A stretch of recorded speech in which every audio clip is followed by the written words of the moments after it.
Hey there, I'm Lillian Minix with Timmons Group. I'm a marketing communications manager here at the firm. I'm here with Chet Dellen today. He's a little bit newer to our team, but we've actually already interviewed him as a welcome a few months ago. Chet has joined our GIS and geospatial technology practice to help implement some natural resources solutions for our solutions group. And Chet, welcome. It's great to have you back. Thank you.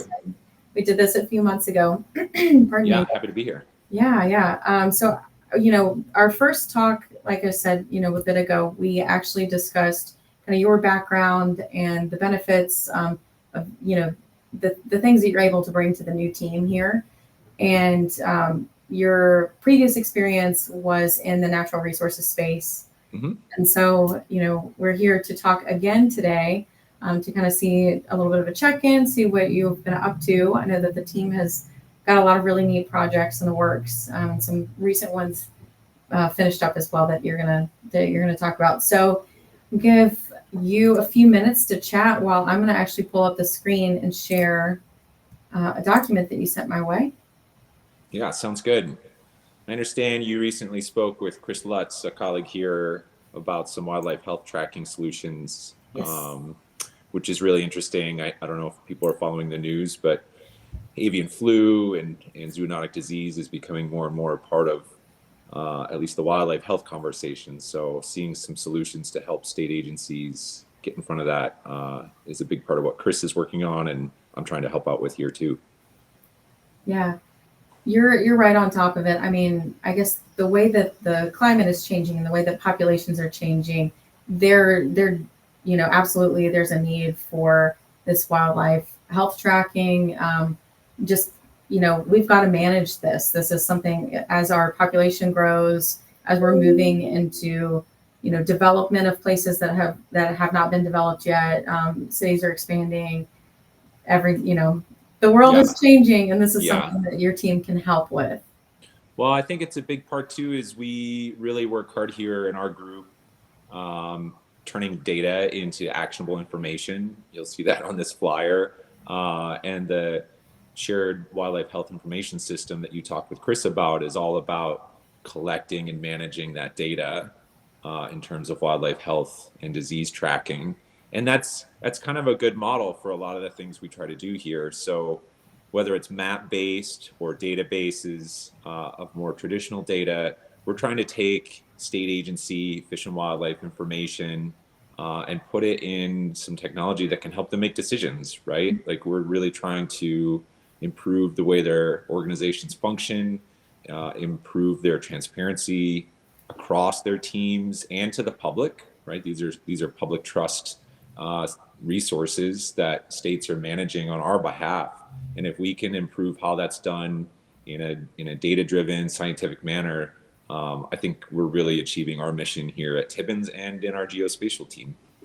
Yeah, and for the betterment of the earth, right? Yeah, absolutely. There's just the environment and the world. Like, it's just the stuff that you guys are doing is actually, it's making a massive difference in, chronic wasting disease, avian flu, like you said just a second ago, the things that we really need to be tracking. So I'm going to scroll down here. This is correct me if I'm wrong, but this is one of the handouts that kind of you have here at conferences, just available for folks that you might chat with. Yeah, it's a takeaway that we put together to kind of show some of the thematic highlights of who we're working with and kind of the themes that we're working on. You can see here there's some map-based technologies that we're really helping a lot of state agencies with. Our Values Explorer tool, I think we might look at here in a little bit, talks about how you can tune your needs and your priorities into a map-driven decision support system. We focus a lot on the wildlife health and disease response sector, but also state wildlife action plans. Every state in the country is required to have a wildlife action plan, and those are massive documents that are very technical. A lot of effort goes into them, and the public really has no idea that it's a really valuable resource in terms of what their agencies are doing for them and what your wildlife and your habitats are doing on the landscape. We also specialize a lot in mobile apps. I think we'll take a look at some examples here. whether you want to carry your hunting and fishing license with you in your pocket on your mobile device, or if you're looking for a place to go recreate outdoors. We have some partner agencies that we work with there. And then we're really getting into a lot of that transparency aspect around helping state agencies understand what they're doing on the landscape and their performance measures, and how they can communicate that their impact is meaningful, and they're doing progress towards the plans that they're writing. One of the things we hear inside here is random acts of conservation, and how do we turn that into a meaningful piece of progress that states can demonstrate to their constituents and the public that, you know, your resources and your time and your efforts are all moving the ball forward. Yeah. So that's wild. You know, the swaps right here at the state wildlife action plans. I did not realize that that was a requirement for all states. I've been working with you all on the messaging from a communications perspective for for projects like this for several years now. I did not realize that that was a requirement. It is, yes. The State Wildlife Grant Program is a federal grant program, and specifically focused at non-consumptive, so non-huntable species. And in order to have access to that funding, you have to have a state wildlife action plan. So every state has to write one. They have to be updated every 10 years. And it covers all of your species and habitats of greatest concern in your state. So they're really in-depth and a vast amount of information. And we're excited to be working with some states to turn that into something they can show to the public and make it more digestible, and help their partners understand how they can help out in conserving these species and habitats.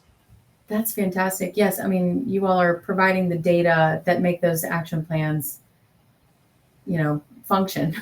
Right. Exactly. Essentially, yeah, because those are like you said, data-driven decisions. They cannot make decisions for the swap without a team that's doing what you all are doing. Yeah. Turning that raw data into something you can make decisions on. It's a big part of how we frame the conversation, with our partners is, okay, you have this information and you're telling me you kind of want to put it into a system, but what are the goals of that system? Like, what decisions are you trying to make? Are you trying to prioritize different areas of your state to protect or to alter and improve, restore, manage, whatever that is? How do we take that raw data and turn it into something you can action on? Yeah. That's fantastic. All right, so I'm gonna stop sharing this, but then we have a few other items that we've got pulled up already. So we're talking about several different pieces of lots of moving puzzles, a little bit of everything. So we've got mobile applications, web applications. We've got the Values Explorer. We've got the swaps. So I'm going to pull up the Values Explorer because I know that we said we wanted to talk about that one. Sure. I just think that this is the coolest thing. Actually, before I do that, I'm going to go to the front end of the website and show folks our new timmonsgis.com. So we're really excited about this. The team, we launched this several weeks ago, and we're really excited just because it's growing so quickly, and we've got a lot of really great resources on here. So if you navigate to timmonsgis.com, and under markets, you'll see natural resources. That's where we're headed to talk about Chet's work today. Natural resources, and then we do wildfire and forestry services as well out of the group of folks that you work with. We're going to navigate in here to fisheries and wildlife, and there's our Values Explorer. So we're still working to get a few things up here on the web, I think, but one of these solutions, the Values Explorer, tell us about this, because it just seems like the most unique. This is a cool idea that we developed for the state of Utah. And they had a real need to map their priority areas in their state, but they had a lot of different users. So how do you present a single map to people who have diverse values and interests and priorities? So you could be from the Water Resources Agency, or you could be from the Wildlife Agency, or the Forestry Agency, or the Recreation and Tourism Agency. And all of your goals are a little bit different, but you're all trying to work within the same mapping context. So we came up with this tunable values adjuster thing. that you can kind of see in the screenshot, in the next screenshot there. And you can set your priorities with those sliders and say, okay, I care a lot about public drinking water, and that's my top priority. And then the map will adjust using, metrics and algorithms in the background. Those hexagon colors showing you what's most important to least important will change as you tune your priorities. So if you tune down drinking water and you tune up wildlife resources, the landscape will change. But it's all driven by the same piece of technology, the same mapping units, and the same intuitive user experience, so that you can present to your stakeholders that you have a single tool that lets them identify their own goals and where they may want to do work on the ground. And this can be applied to any number of different contexts. We happen to have it here in our Fish and Wildlife because that's the agency we were working with, but this could work very easily for a forestry department, or an overarching state in general, and many departments could function under something like this. So it's pretty neat, and it's an example of how we could recreate some of our existing tools in different contexts and deploy something very quickly that can get you to something that you're actually making decisions with. Yeah, absolutely. And so this is something that it is a tool that you all kind of deploy, but can you edit these the pieces on the side based on the data? Yeah, exactly. So you can tune those sliders up and down. So it's all user driven, right? And we work with our partner state agencies to decide, all the layers that go in the background. This is probably collapsing, dozens and dozens of GIS layers. And then you aggregate those values on the fly so that you can tell the story of what's going on across the landscape. So if you had adjusted those sliders differently, those blue colors showing you what's most important versus least important change according to what you've decided are your priorities. That's really cool. I can see where that would be beneficial, like you said, not just for a natural resource agency, wildfire, asset management. I mean, yeah, absolutely. This comes absolutely. into play, like large scale infrastructure development. You want to put in a new highway or something. You can really work with a lot of information in a really intuitive and straightforward manner and try to get to a picture of, what you're trying to do. Yeah, very, very cool. Like I said, I can see the applications there.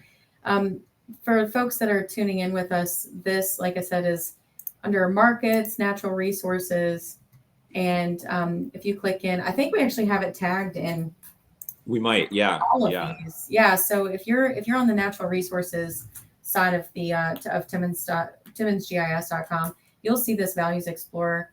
I would go sort through it. Chris, or sorry, Chet, is there a link on the page for access? Is that a public?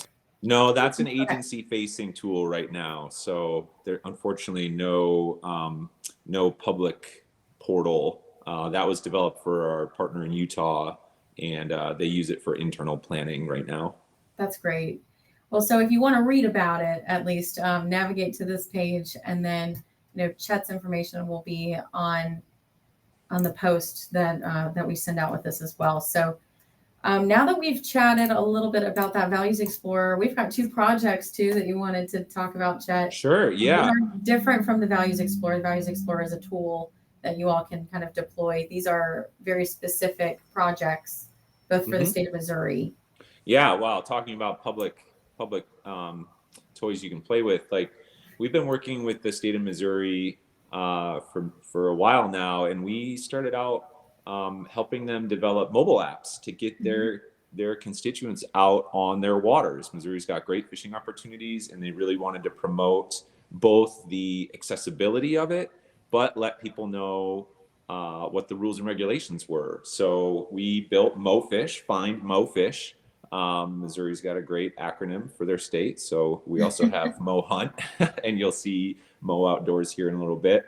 But we started with MoFish, and you can click on the waters of the state, reservoirs, lakes, streams, and rivers. It'll tell you what fish live there. It'll tell you, if the state is stocking certain species into those waters, what the fishing times are, what the legal catch sizes are. So you really have a pocket guide that is updated in real time, telling you where you can go, and once you're there, what you can do within the regulations of the state. And it really helped them answer a lot of questions that they were getting from their constituents around, well, I know I can go fishing at this spot, but what if I catch a fish, 12 inches long? Can I keep it?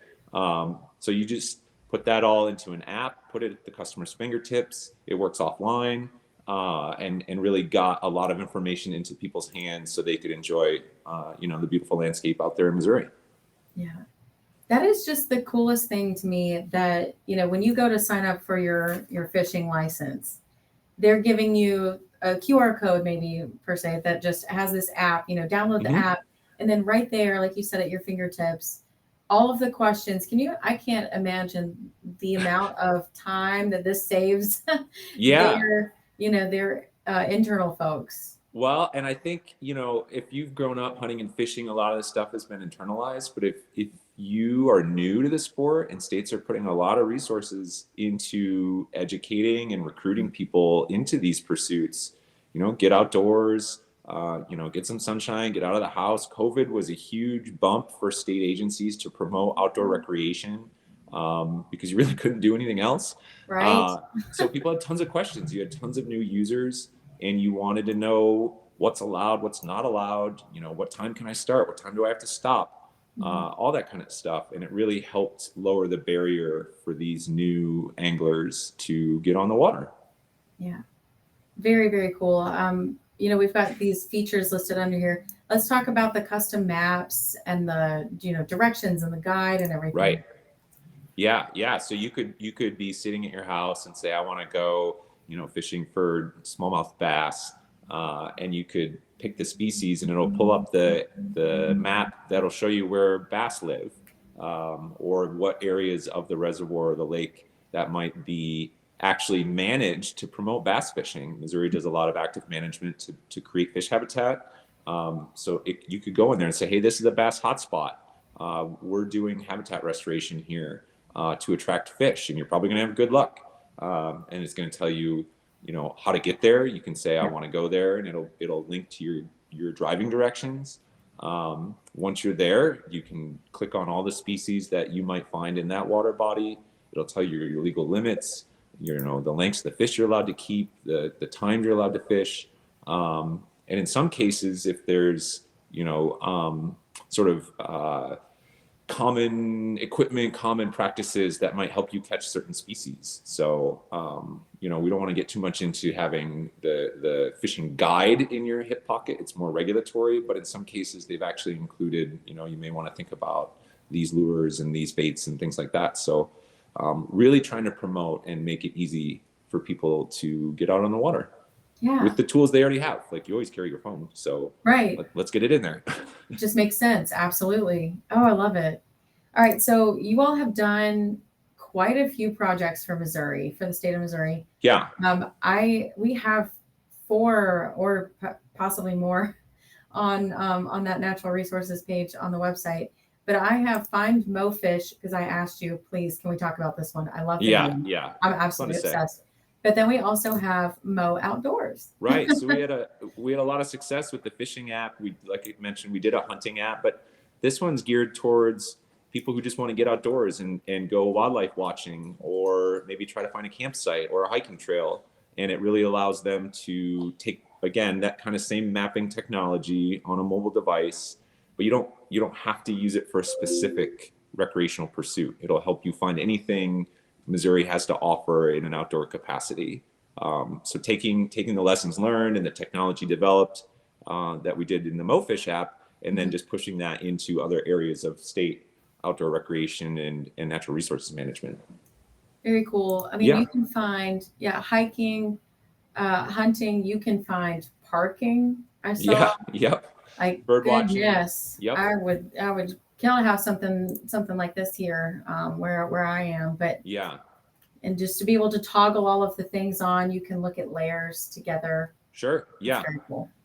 And this links, the apps, the ecosystem in Missouri. Like you said, we've been a partner of theirs for a long time. We have quite a few apps, and they do kind of connect to each other. So if you get in here and you go into the hunting area, you can get into our Mo hunt, or if you go into the fishing area, you can get into our Mo fish. But it's really trying to tie everything together so that you can enjoy any sort of outdoor pursuit. And again, these are all data driven. The state had to map all of their facilities. They had to map all their roads, where their bathrooms are, where are the boat ramps, is it handicap accessible? Is it good for kids? Is it good for pets? Like all of that is data in a database somewhere that is driving these intuitive interfaces. And when we talk about the things that your team is capable of, you all know what to do with the data once you have it, but there is a level of responsibility on the client as well to provide the data. Absolutely. And make sure that it's accurate and up to date. Because the best scenario for one of these apps is good data and quick execution, and then you have exactly what you wanted and what you needed. But without that good data, that can be hard. Yeah, absolutely. I don't use the term partner lightly, right? The state is coming to the table, and they need to have good information, and we can help them clean that up and turn it into something that could be used in an app like this. But there is a lot of back and forth. We are constantly communicating with our partners, refining what they're looking for, telling them what the limitations of their data are. Yes, it'd be great if we could map all of your boat ramps by the size of the boats that can go there. Do you have that in a database? Oh, no. Okay. Well, can we create that data set for you and help you figure out how to do that? Does it have parking? Does it have restrooms? All that kind of stuff is great to put in a map, but you have to have the data for it. So really having a lot of back and forth conversations and working with their data teams, figuring out what they have and what they have the resources to develop, and turn that into these tools that you can push out to your constituents and improve their experience in the outdoors. Absolutely. I love hearing about these projects. I really love hearing about it, particularly from you, Chet, because you have a background in natural resources. And so I can tell that you're passionate about this. You're ready to help our clients, Absolutely, current and future potential, whatever, to help them tackle their GIS needs. Yeah, it's super fun. I love bringing together the natural resources and technology, and like I said, just trying to help these organizations get people outside, right? It's a little bit scary if you think about it. You haven't grown up doing it. You don't know where to start. You don't know where to go. You don't know what you need. And a lot of these state agencies do have a lot of management responsibility, but they're also managing places where they want you to go and experience and create a love for the outdoors and wildlife and wild spaces. So, talk about this all day. I know you could, which is why you're back for round two. This is our second discussion. And, we've also, like you said at the beginning, we had spoken with Chris Lutz on your team as well about the Swiss application. And that was a more kind of a specific niche. But what you're talking about is the breadth of opportunities that Timmons Group's team offers for, anything in natural resources. And we haven't even touched wildfire and exactly. Yeah, this is just one corner of our state government partnerships. And we're finding more and more that they now are talking to each other. We are really looking at some solutions where we bring a state forest action plan together with a state wildlife action plan. Wow. How do we communicate that you are managing the same piece of ground for two different purposes from two different agencies, often a lot of the same data going into those decisions, and really trying to broaden those approaches as well. Yeah. Sure. That's wild. So I have one last question for you, and I don't think that you know that this one's coming. So I hope I'm not catching you too off guard. But let me ask you a little bit about, you've mentioned very briefly the grant funding process. Is that something that your team can help with? Well, the federal grant funding process for state agencies is a longstanding mechanism. A lot of that funding is coming from excise taxes on hunting and fishing equipment, guns and ammo, fuel, and those have been around for decades. So it's not an open grant process like a lot of our projects think about. The state or the federal government has allocated based on their population, based on their hunting and fishing public percentage, what a state is capable of obtaining from their federal aid program. But in order to get that, you have to participate. You have to show that you have people participating in these outdoor recreation activities. So we have tried to really help states understand that if we can get tools out to the public, you're going to drive your relevancy up so people know what you do, which will help them, vote and perhaps donate or volunteer for the things that you're trying to do in the field. And that'll drive up your participation, which will show the federal government that you can obtain more of the funding. So it's not a direct sort of grant optimization opportunity as much as it is to help the state agencies maximize the potential they already have to obtain these funds. Absolutely. We could talk about Fish and Wildlife Agency funding for another conversation. Sure. There are grants on a smaller scale that can help these agencies, but in terms of the broad strokes and their primary funding mechanisms, it's more about trying to encourage and maximize participation from the public to show the federal aid program how they can get their maximum potential of a grant program that's already in place.